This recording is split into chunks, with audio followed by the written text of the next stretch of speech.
皆さんこんにちは。ジャパニファイバイモピのモピです。モピがဒီနေ့မှာတော့ anti-grammar လေးမှာပါတဲ့ရှိတာရဲ့အသုံးအနှုန်းနှမျိုးကိုရှင်းပြပေးချင်ပါတယ်။ပထမတစ်မျိုးကကြတော့ verb ကိုမှပြုတ်ရှိတာ qualata နဲ့ချက်ချင်းဆိုတဲ့အဓိပ္ပာယ်ပါ။ဂျပန်လိုဆိုလို့ရှိရင်တော့ရှိတာလားဆိုကုနိဆိုတဲ့အဓိပ္ပာယ်ရပါတယ်။အဲ့တော့သူ့ကိုကကြတော့တစ်ခုခုကိုမပြောတော့လက်တွေ့အကောင့်တွေပေါ်ပြီးရဲ့နောက်မှာချက်ချင်းပဲတစ်ခြားတစ်ခုကိုလုပ်တယ်ဆိုတဲ့နေရာမှာသုံးတဲ့ grammar လေးနဲ့အစည်းအဝေးပြီးရတဲ့ချက်ချင်းဆက်သွယ်ပါမယ်တို့စာရေးစာတန်းကိုဖတ်ပြီးရတဲ့ချက်ချင်းလက်မှတ်ထိုးပြီးတော့ပြန်ပို့ပေးပါမယ်တို့အဲ့ဒီလိုမျိုးပေါ့နော်သူ့ရဲ့အနောက်မှာထားလို့ရှိပြုချင်းမြတ်ကြည့်ရလေးတွေလိုက်ပါတယ်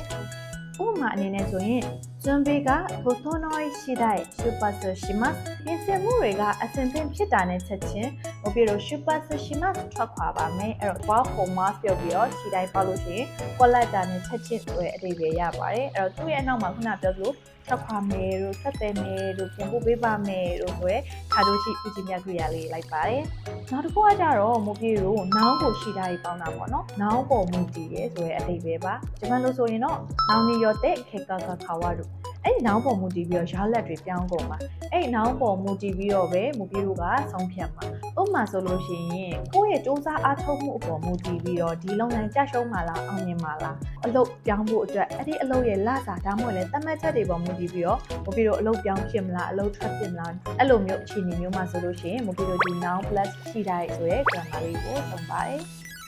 ဥပမာဆိုလို့ရှိရင်人生は考え方次第で大きく変わるလူဘွားဆိုတာကမို့ပြီးတော့စဉ်းစားပုံစဉ်းစားနည်းတွေအပေါ်မူတည်ပြီးတော့ကြီးကြီးမားမားပြောင်းလဲတယ်။သူကနောက်တစ်မျိုးနောင်ရှိတိုင်းတဲဝဆိုတာရှိတိုင်းတဲဝနဲ့ဒီရှိတိုင်းနဲ့မတူတဲ့တစ်ချက်ကကြတော့ရှိတိုင်းလိုမျိုးလေးတိုးတာလျှော့တာအောင်တာကြတာရဲ့အပေါ်မူတည်ပဲနဲ့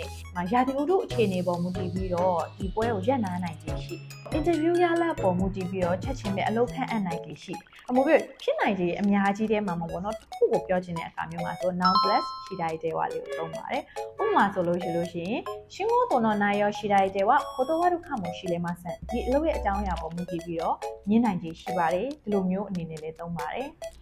はい、この動画で次第の使い方のポイントが理解できたのではないでしょうか。次の動画もぜひご覧くださいね。バイバイ。